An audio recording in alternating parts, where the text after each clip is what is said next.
Graça e paz, boa tarde. Estamos de volta ao Evangelho de Mateus, que nós estamos lendo, estudando, refletindo num ou outro ponto aqui e acolá, porque faz parte do nosso projeto, faz parte da nossa proposta. E chegamos ao capítulo 5, que é a introdução ao belíssimo Sermão do Monte. Vamos a uma breve leitura, depois faremos os comentários. Jesus, vendo as multidões, subiu a um monte, assentando-se, os seus discípulos aproximaram-se dele. E Jesus, abrindo a boca, os ensinava, dizendo: Bem-aventurados os pobres em espírito, pois deles é o reino dos céus. Bem-aventurados os que choram, porque serão consolados. Bem-aventurados os humildes, porque herdarão a terra. Bem-aventurados os que têm fome e sede de justiça, porque serão fartos. Bem-aventurados os misericordiosos, porque alcançarão misericórdia.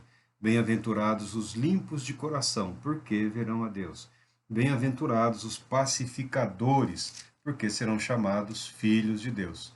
Bem-aventurados os que sofrem perseguição por causa da justiça, porque deles é o reino dos céus. Bem-aventurados sois vós quando vos insultarem e perseguirem, e mentindo disserem todo o mal contra vós por minha causa. Exultai e alegrai-vos sobremaneira, pois é esplêndida a vossa recompensa nos céus, porque assim perseguiram os profetas que viveram antes de vós. Graças a Deus pela sua palavra, que Deus abençoe este momento de reflexão no texto sagrado, na palavra do Altíssimo. A tradução bem-aventurados é uma das preferidas da língua portuguesa, né, que alguns tomam como abençoados, mas na verdade é uma tradução, uma adaptação para uma palavra que significa felizes, felicidade, abençoados com felicidade, verdadeiramente felizes, felicidade.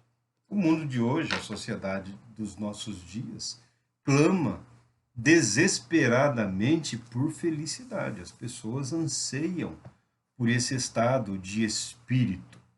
As pessoas buscam de maneiras até mesmo assim estranhas e inéditas, né, esse estado, esta condição de felicidade. É como que uma libertação do sofrimento, da angústia, do medo, do desespero, do pânico, fugindo de alguns sentimentos, emoções naturais à vida e à condição humana, as pessoas buscam refúgio nesse estado de felicidade.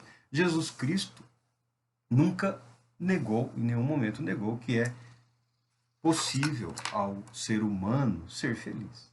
Jesus é um proclamador, é um pregador de felicidade. Tanto que, se você quiser ler o Sermão do Monte trocando bem-aventurados por verdadeiramente felizes, plenamente felizes, abençoados com felicidade, são os pobres em espírito, porque deles é o reino dos céus. Talvez você fique até um tanto quanto chocado, constrangido, né? Você fique um pouco assim, boquiaberto, como felizes. Você pega aqui o último texto, abençoados com felicidade é você quando você for insultado, perseguido, quando te amaldiçoarem, né? Quando disserem todo mal contra a sua vida, você é verdadeiramente abençoado com felicidade por causa de Jesus Cristo. Então Jesus Cristo não nega a necessidade, a busca, o anseio ou a possibilidade humana de ser feliz ou de viver feliz. Ele apresenta o como. Ele apresenta o como. A felicidade, segundo Jesus Cristo, nunca fez muito sucesso. E até hoje também não faz sucesso. Porque muitos pregadores de felicidade, muitos pregadores de autoestima ou essas situações ou pensamentos que são comuns aos dias de hoje. Você precisa ser feliz, você precisa repensar a sua vida de maneira que a felicidade possa inundar. Tá, mas não é necessariamente a felicidade que Jesus Cristo nos ofereceu. A felicidade que Jesus Cristo nos ofereceu é uma condição eterna. Para entendermos um pouco, para entendermos um pouco melhor esse conceito de felicidade, segundo Jesus Cristo, nós precisamos voltar aqui ao início do ministério dele. Porque aqui no Sermão do Monte, Jesus está pregando para uma multidão, uma pequena multidão, eu não sei, talvez milhares de pessoas, centenas, alguns milhares de pessoas estavam ali reunidos. Então as pessoas se organizavam, Jesus subiu a um monte para poder ser visto e ouvido. Os discípulos o cercaram, ficaram próximos a ele. Ele se sentou e os discípulos se achegaram a ele para ouvir a pregação dele. Tá. Mas se você voltar um pouquinho de tempo antes, quando Jesus iniciou o seu ministério, né, após o período de tentação, ao período de jejum, depois ser tentado por Satanás, sair-se vitorioso, vencedor sobre o agente do mal, ele regressou para a casa dele, regressou para Nazaré, regressou para a família, regressou para os amigos, regressou para o seu ambiente familiar, para as pessoas que viveram com ele ao longo da vida. E no dia de sábado, como era o costume, ele foi para a sinagoga, né? E ele já era conhecido, certamente já era conhecido e reconhecido como um bom pregador, como um bom orador. Do contrário, não dariam a ele o livro do profeta Isaías, né, para que ele apresentasse o sermão do sábado. O sábado, na sinagoga, era o dia da leitura do livro do profeta Isaías. O judeu, desde a infância e por quase toda a sua vida, o dia de sábado, na sinagoga, meditava e estudava o livro do profeta Isaías. E quando Jesus pegou o livro, né, que fala o rolo porque é enrolado mesmo, né, ele abriu, não estava separado nem por capítulos nem por versículos, então ele abriu, como ele tinha um domínio do material, ele sabia onde estava, ele abriu e leu o seguinte texto, que o nosso aqui é Isaías 61, mas nós estamos aqui no Evangelho de Lucas, capítulo 4, versículo 18 e 19. Diz assim: o Espírito do Senhor está sobre mim, porque me ungiu para pregar o Evangelho aos pobres. Ele me enviou para proclamar a libertação dos aprisionados e a recuperação da vista aos cegos, para restituir a liberdade aos oprimidos e promulgar a época da graça do Senhor. Jesus Cristo leu esse texto do livro do profeta Isaías, que até aí não é novidade nenhuma. Não foi nada espantoso Jesus ler o profeta Isaías na sinagoga no dia de sábado. Esse era o texto padrão para a reflexão, para o ensinamento nas sinagogas naquele dia. Mas a partir do momento em que Jesus afirma, ele passa, aí Jesus fecha, enrola de novo, devolve lá ao presidente, lá ao administrador da sinagoga, que o livro ficava guardado. Ele enrolou novamente o livro, devolveu ao assistente e assentou-se. Na sinagoga todos estavam com os olhos fixos na sua presença. A pessoa que ia ensinar ficava sentada lá, que ia pregar. Ficava sendo ao contrário de hoje, que a pessoa fica em pé e os outros se sentam, né? Era mais ou menos o contrário. Aí Jesus passa a dizer: hoje se cumpriu a escritura que acabais de ouvir. Hoje. O livro de Isaías é um livro de esperança.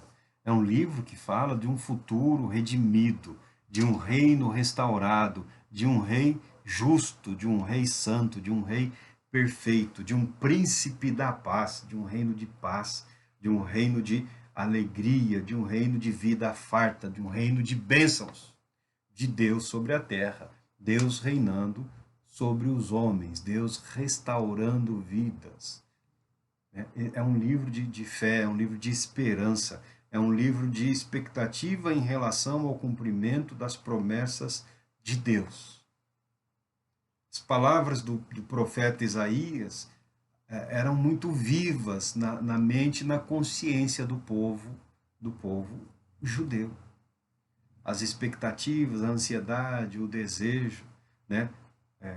conflito, a distância entre o que estava escrito no livro e o que as pessoas viviam naqueles dias era um abismo colossal, como no dia de hoje, como nos dias de hoje, e como tem sido nos dias através da história. Momentos de bênção, momentos de paz, momentos de alegria, momentos de prosperidade, mas de vez em quando a coisa desanda, né? E se cria um abismo entre o que nós acreditamos, esperamos, aguardamos, desejamos, o que a nossa fé nos afirma, o que a nossa fé mantém aceso no nosso espírito, na nossa mente, né? E há um abismo com a realidade de fome, de miséria, de violência, de medo, de fanatismo. O fanatismo surge nos momentos terríveis. O fanatismo surge. Porque o fanático é um preguiçoso, eu já disse, o fanático ele é um vagabundo espiritual. O fanático ele é um arrogante, o fanático ele é presunçoso. Por quê? Porque o fanático não admite nunca, nunca, nunca que ele pode ou que ele está errado. O fanático não aceita que ele possa estar agindo em desacordo com a vontade de Deus. O fanático, quando é religioso, porque você tem um fanático político, você tem fanático. O fanático, ele é uma religião de um homem só. E quando você consegue reunir essas pessoas que acreditam que elas estão absolutamente corretas o tempo todo em relação a tudo, e que o mundo vai mal, que as coisas não vão bem, é pela culpa sempre do outro, nunca minha. O casamento acabou. O casamento acabou. O casamento acabou. Se teve adultério, se não teve adultério, mas o casamento acabou. Mas o fanático ele não admite que o relacionamento possa chegar a um fim. Pior do que não admitir que o relacionamento não possa chegar ao fim, ele não admite que a outra pessoa possa dar fim ao relacionamento, porque só ele pode tomar as decisões corretas. Então, se aquela pessoa não quer mais viver com ele, porque aquela pessoa não é mais digna de viver no mundo. Então, o fanático vai lá e mata. O fanático mata. O fanático mata. O fanático mata sem dó, sem compaixão, sem piedade. Por quê? É inadmissível. Como alguém consegue discordar do fanático? Ele está certo. Ele sabe tudo. Ele tem todo o conhecimento da verdade. E mesmo que ele não tenha o conhecimento da verdade, ele aceita a mentira como a verdade particular para a vida dele. Está disposto a matar, a destruir, a roubar, a tomar. Dias de fome, dias de misérias, dias de conflitos, dias de pobreza, são dias em que o fanatismo ressurge. Os parentes, os familiares, os amigos, os conhecidos jamais se acharam fanáticos. Mas quando Jesus começou a falar, hoje se cumpriu esse universo de promessas, de realizações da parte de Deus, sabe o que aconteceu? O povo, em parte, ficou admirado, outros começaram a questionar, e quando foram confrontados com a verdade, quando Jesus proclamou a eles, com certeza citareis a mim o conhecido provérbio, médico, cura-te a ti mesmo, faze aqui em tua terra o que soubemos que fizeste em Cafarnaum. Essas pessoas ficaram revoltadas, as pessoas ficaram indignadas com a pregação, com a apresentação de Jesus Cristo, com a exposição da condição das suas mentes, das suas almas, do seu espírito. Expulsaram Jesus da cidade, levaram ele até um monte e queriam jogar ele no abismo, tentaram matá-lo. Tentaram matar Jesus. Tentaram matar Jesus. Talvez gritando. Mas um fanático, um louco, talvez você quer o quê? Que os romanos venham nos destruir? Mas tentaram matar Jesus, porque A mensagem de Jesus Cristo, na maneira como ele apresentou claramente a pregação do profeta Isaías, incomodou. Incomodou, doeu, machucou, magoou, ofendeu.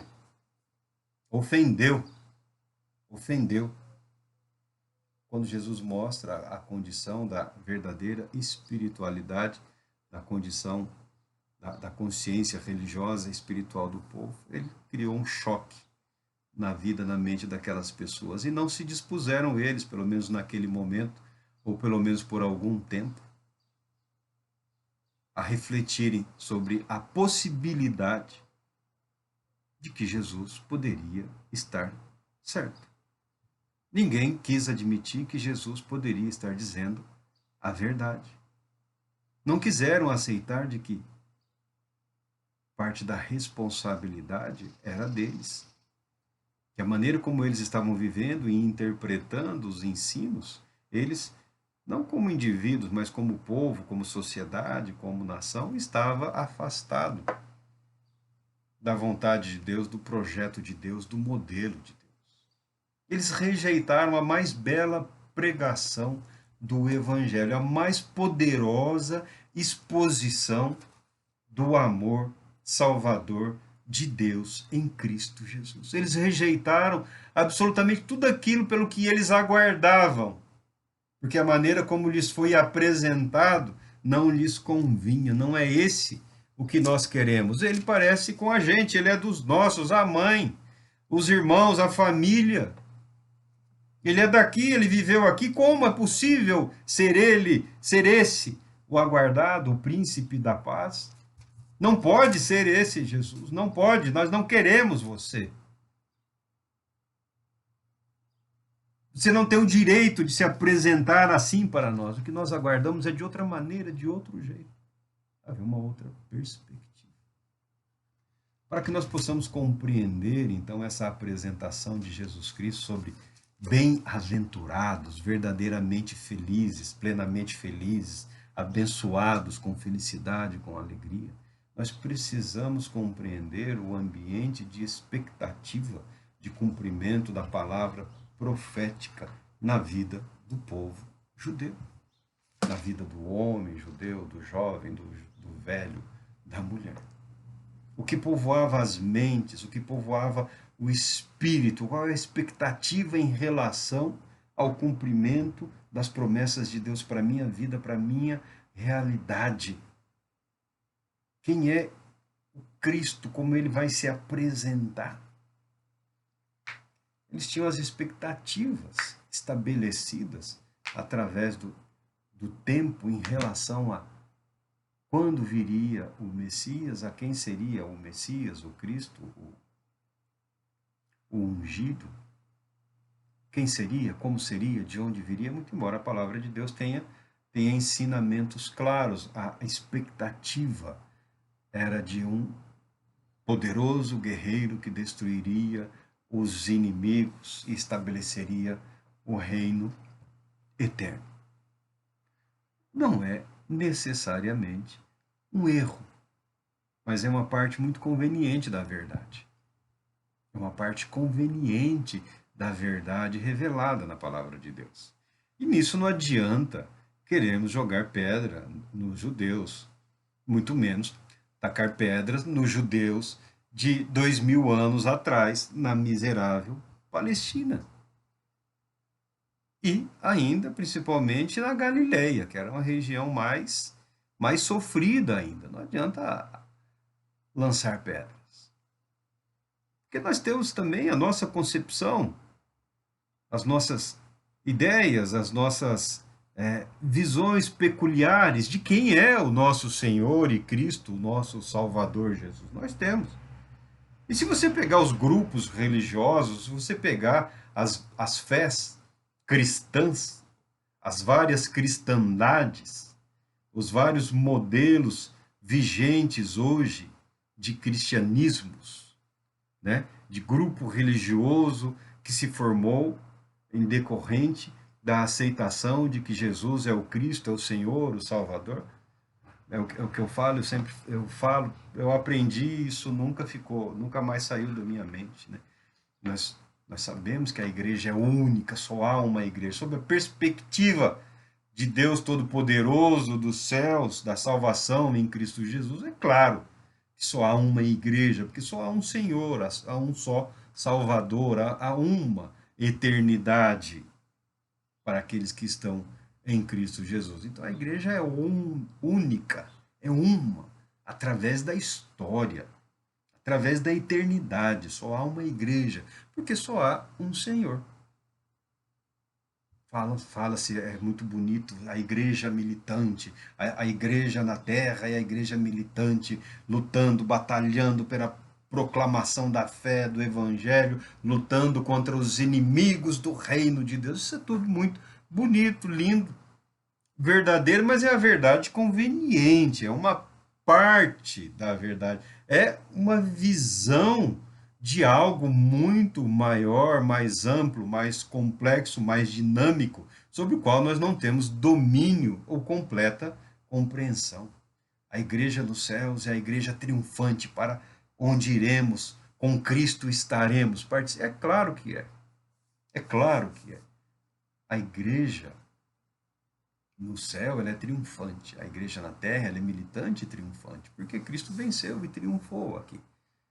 Mas para todos os efeitos práticos, para a nossa compreensão, para o nosso estudo, para o nosso debate, nós temos várias igrejas. Até mesmo tem uma que diz que é a única, que é a verdadeira, mas se você parar para entrar ali na história, são dezenas de grupos distintos, lutando entre si pelo poder, pelo trono, pela coroa. Um equilíbrio complexo, mas não é um grupo único. Há uma complexidade de narrativas, de histórias, de realidades. Então nós temos várias igrejas, e não é pecado, não é heresia dizer isso. É a verdade, é a realidade.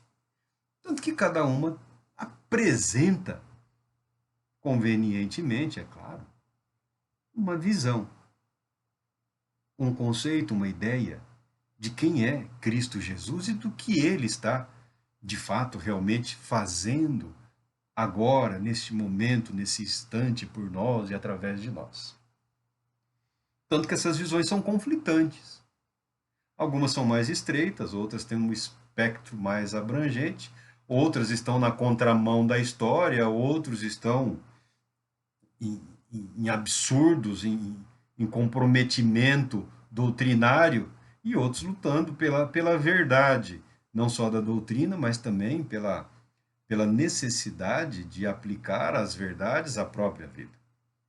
Quando Cristo diz: conhecereis a verdade vos libertará, conhecereis a verdade, é a verdade que gera vida. Nós precisamos encarnar a verdade.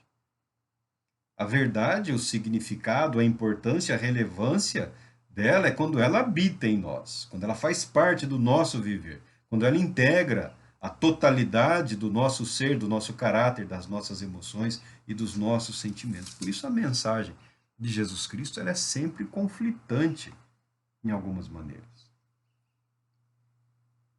E todos gostam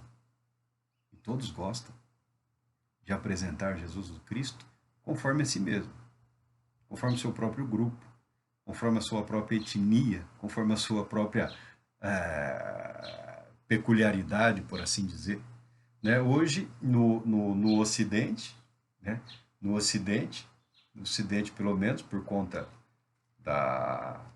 do espaço que foi dado ao mundo artístico e intelectual da época, principalmente do relacionamento, Jesus Cristo é retratado como um jovem europeu com características europeias. Eu, no seminário, ouvi um professor, num dos tópicos em que ele falava sobre... Eu não me lembro o tema exato, eu não vou dizer a matéria, porque ele está vivo, né? Alguém pega aqui e ali e vai, mas... Ele olhou assim para a classe e disse assim: Jesus tem que ser branco. Jesus certamente é branco.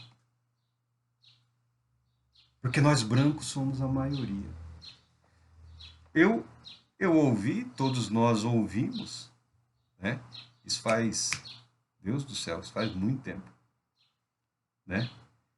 Eu ouvi e a gente ouve.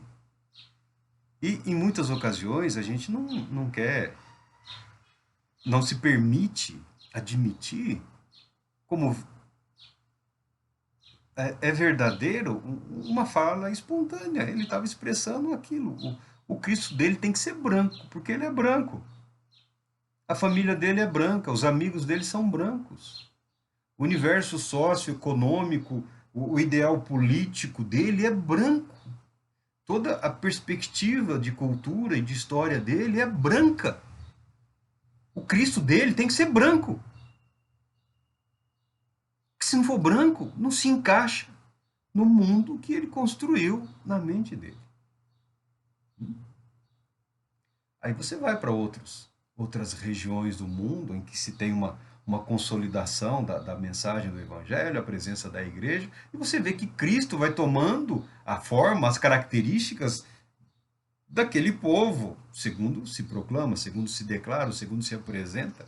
Inclusive hábitos do povo, perspectivas de visão política, ideológica, econômica, são jogadas para Cristo pelos seguidores de Cristo.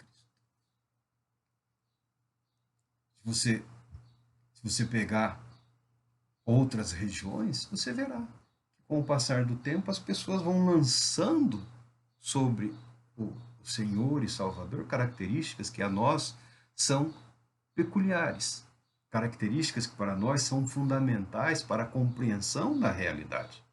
É claro que Jesus, o Cristo, ele é judeu. Ele é judeu. Nascido em Belém da Judéia. Nascido de Maria, descendente de Davi. Não estamos questionando a etnia, muito embora a igreja tenha esquecido muito rapidamente que Jesus Cristo é judeu. Não mais tentaram lançar Cristo do penhasco. Não, ele é nosso Senhor, ele nos salva, ele é o nosso Salvador. Ele é Cristo, ele é cristão. Né? Não é isso? Ah, mas ele é não, os judeus não. Os judeus podem morrer, ele é nosso. Nós o aceitamos. Nós o reivindicamos. Nós o entronizamos na nossa realidade, na nossa cultura, na nossa sociedade. Jesus, o Cristo, ele é meu. Essa perspectiva, essa sutileza em que o pecado volta a dominar a vida daquele que crê e tenta impor aos céus, tenta impor a Deus, tenta impor ao soberano, ao Senhor, ao Salvador, as nossas vontades fantasiadas, invertendo a verdade da revelação da palavra de Deus. Jesus enfrentou isso nos dias dele. Entre os amigos, entre os conhecidos. Você não. Você não pode. Porque o nosso Messias, o nosso Salvador, tem que atender às nossas expectativas de acordo com as nossas perspectivas. E Jesus lidou muito bem com a rejeição. Após ter derrotado o diabo, ele lidou muito bem com a rejeição. Ele não mudou em absolutamente nada a proclamação do Evangelho. Então, quando você vem para o Sermão do Monte, quando você vê Jesus proclamando a felicidade, as bem-aventuranças, você não pode esquecer que é uma extensão da proclamação da verdade por ele anunciada na inauguração do seu ministério. O Espírito do Senhor Deus está sobre mim. Uma referência direta ao que foi dito através do profeta Isaías. Aí quando você pega aqui o profeta Isaías, nosso querido profeta, o Espírito do Senhor repousará sobre ele, o Espírito que dá sabedoria e entendimento, o Espírito que traz conselho e poder, o Espírito que proporciona o verdadeiro saber, o amor e o temor do Senhor. É o que Jesus está dizendo.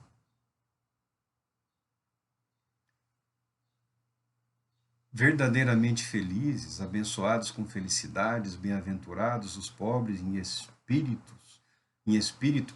pois deles é o reino dos céus, porque o Espírito de Deus, o Espírito do Senhor, o Espírito de sabedoria, de entendimento, está aqui. A palavra profética está se cumprindo nesse momento, nesse lugar, você pobre. Jesus não idealizava as pessoas que estavam ali diante dele. Jesus não as desprezava. Jesus não as estava julgando. Jesus estava apresentando o reino de Deus. A verdade prometida do reino de Deus de acordo com a perspectiva dos céus, de acordo com a palavra de Deus. Os judeus, o judaísmo daqueles dias, havia o templo, mas também, por conta do exílio, desenvolveu-se a instituição da sinagoga. E a sinagoga sobreviveu. A verdade é essa, a sinagoga sobreviveu. E junto com as sinagogas, eles têm também a instituição do ensino. Tão importante ou mais importante do que a reunião social ou o culto é a transmissão do conhecimento. É o conhecimento da verdade. É considerado um povo culto. E são, de fato. Né? Considerando a quantidade, a população dos judeus, né? A maneira como eles se destacam nas diversas áreas do conhecimento humano, é impressionante, sim. É impressionante, sim. Né? Você pega a química, a física, a matemática, você pega as ciências aí de um modo geral, é impressionante a maneira como eles se destacam. Eles possuem expoentes nas diversas áreas do conhecimento humano, né? Até mesmo do misticismo ou outras áreas aí que não são consideradas conhecimento científico, mas a religiosidade, a espiritualidade é algo impressionante, sim. Então, quando Jesus está apresentando o Evangelho, quando Jesus está declarando feliz ou bem-aventurado os pobres, mas ele está olhando nos olhos ali dos seus discípulos, ele está olhando ali a situação econômica, ele está olhando ali as dificuldades encontradas pelas pessoas que o buscaram, que pararam suas vidas para darem ouvidos àquele jovem pregador e estavam ouvindo o cumprimento da profecia ou das profecias que constam no livro do profeta Isaías. Aqui, ó, também diz: antes julgará com retidão e carinho todos os necessitados, com justiça tomará decisões em favor dos pobres, usará a sua palavra como se fosse um cajado, ferirá a terra e com o sopro da sua boca exterminará os ímpios. Mais uma vez os humildes se alegrarão em Deus e os pobres e necessitados exultarão no Santíssimo de Israel. Ó povo de Sião que habitas em Jerusalém, certamente tu não tornarás a chorar. A voz do teu clamor ele fará sentir a sua graça. Assim que ele ouvir a tua súplica, te responderá. Diz aqui, ó. Tu que trazes boas novas a Sião, suba num alto monte. Tu que anuncias boas novas a Jerusalém, levanta a tua voz com fortes brados ergue-a, não tenhas receio e proclama às cidades de Judá. Eis aqui está o vosso Deus. E diz mais aqui, ó. Eis o meu servo a quem sustém o meu eleito, em quem tenho toda a alegria. Tenho nele o meu espírito e ele fará justiça às nações. Ainda disse Isaías, a fim de abrir os olhos dos cegos, para tirar da prisão os presos e do cárcere os que habitam em trevas. E fala mais Isaías, chegai-vos a mim e ouvi isto. Não usei de enigmas e segredos desde que mandei o primeiro anúncio. Desde a profecia e na hora em que tudo acontecer, estarei ali. E agora, pois, o eterno Deus me enviou a mim com o seu Espírito. É isso que Jesus está proclamando, é isso que Jesus está realizando. São essas verdades que Jesus está buscando nas consciências, no coração daquelas pessoas que o estavam ouvindo.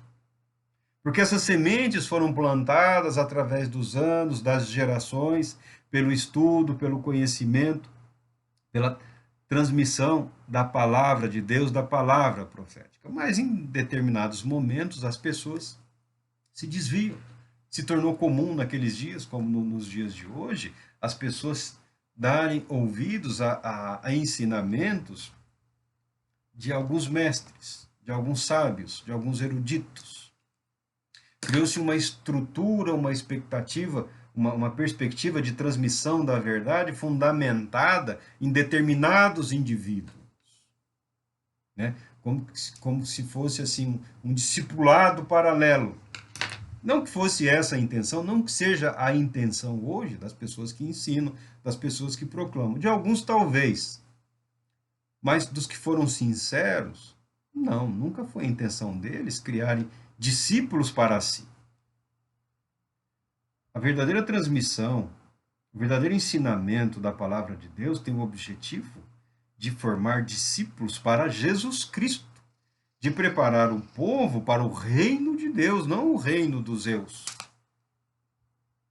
não o reino dos homens. Muito embora a pessoa que esteja sendo preparada, discipulada, disciplinada, moldada para a vida no reino de Deus, ela também estará sendo preparada para viver e expressar essas verdades eternas no reino humano, no reino dos homens, na sociedade, quer seja daqueles dias ou quer seja nos dias de hoje. Mas alguns gostam de tomar para si os discípulos ali. São cristãos, somos cristãos, pertencemos a Cristo, mas tem aqueles que gostam de governar o servo ali. Tem aqueles, você já recebeu aquela visita inconveniente que quer dar ordens na sua casa, dizer o que fazer, mudar as coisas, educar os seus filhos. Algumas pessoas se portam de maneira inconveniente, nada educadas. E quando se fala de questão espiritual, de verdades eternas, essa inconveniência acaba se tornando um ato satânico, diabólico, maligno, um obstáculo para que outros prossigam no caminho da salvação. Jesus vem restaurando essa verdade. A apresentação do sermão é uma recondução das mentes e corações ao que está na palavra de Deus.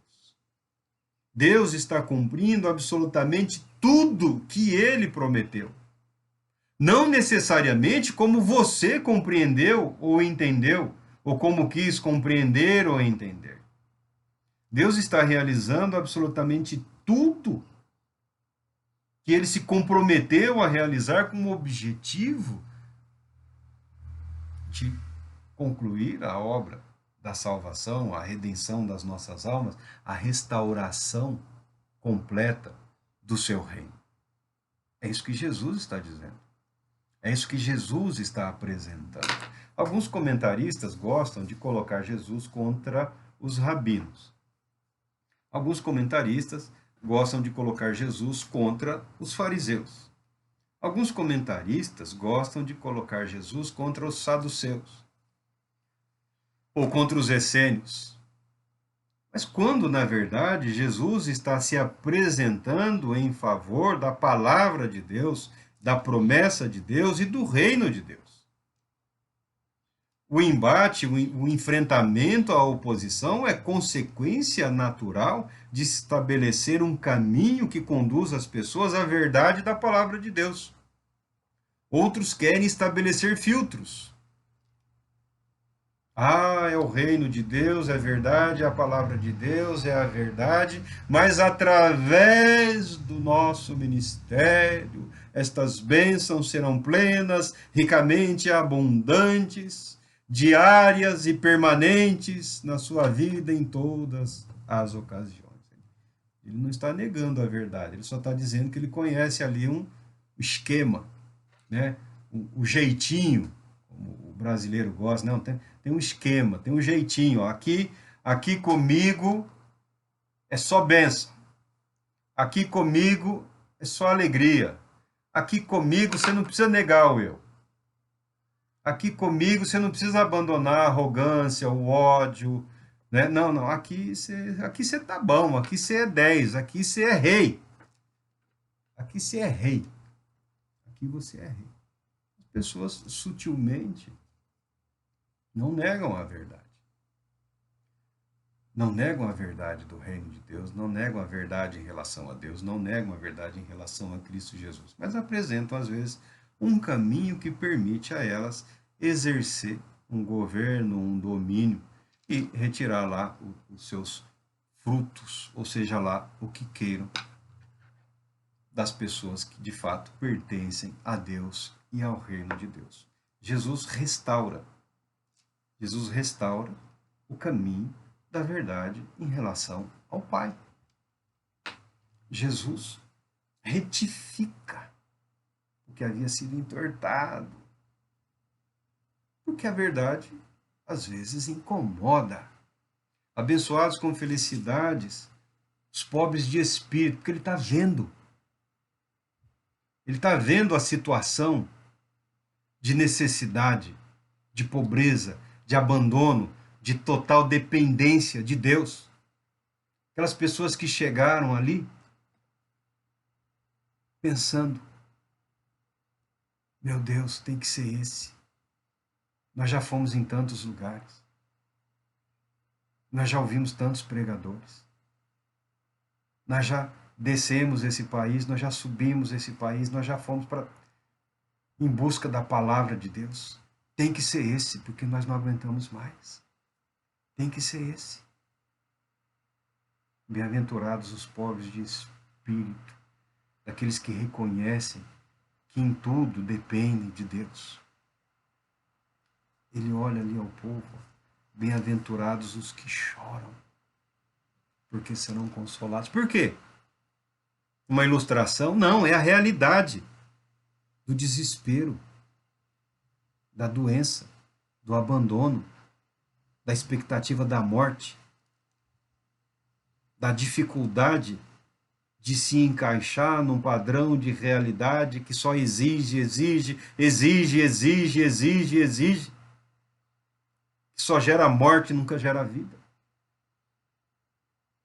Felizes são todos vocês, pobres, todos vocês que estão chorando. Felizes são todos vocês verdadeiramente humildes. Felizes são todos vocês famintos e sedentos. Porque neste momento está se cumprindo nas suas vidas o que foi dito através do profeta, que vocês ouviram através dos anos, que vocês ouviram sábado após sábado, através da leitura do profeta Isaías. Esse dia chegou, o dia de bem-aventurança chegou, o dia da cura chegou, o dia da libertação chegou, o dia da paz chegou. O reino de Deus chegou até vocês primeiro. E vocês estão ouvindo a verdade eterna, conforme a palavra. Bem-aventurados, bem-aventurados, abençoados com felicidade. Felizes, é possível ser feliz. Vocês são felizes. Felizes não são os que estão nos palácios dos Herodes. Não são os sacerdotes no templo, não são os levitas. Felizes são vocês que estão ouvindo a palavra de Deus e vivendo a verdade do reino de Deus. Essa é uma maneira de você interpretar, de você compreender a perspectiva de Jesus Cristo do sermão do monte. Por que abençoados com felicidades? Porque a palavra da vida eterna chegou até nós. Nós a estamos ouvindo, nós demos ouvidos à palavra da vida eterna. A palavra da vida eterna fez morada em nós. Por isso, nós somos verdadeiramente abençoados com felicidade, segundo Jesus Cristo. Deus Todo-Poderoso te abençoe. Deus te conceda paz e alegria. Essa é uma referência, né? Esse é um modo já bem peculiar meu, né, de apresentar uma maneira de você compreender e de você apreender e de você tomar posse da riqueza, né, de bênçãos que há na pregação do Evangelho, que há em Cristo Jesus, que está disponibilizado principalmente através deste belo sermão, dessa belíssima peça, essa declaração de amor de Deus para a humanidade. Eu espero que Deus Todo-Poderoso te abençoe poderosamente, te traga para paz, alegria e gere em você a felicidade que vem dos céus, a felicidade que vem de Cristo Jesus, a felicidade que vem do alto, a felicidade que não depende de absolutamente nada deste mundo. Deus te abençoe.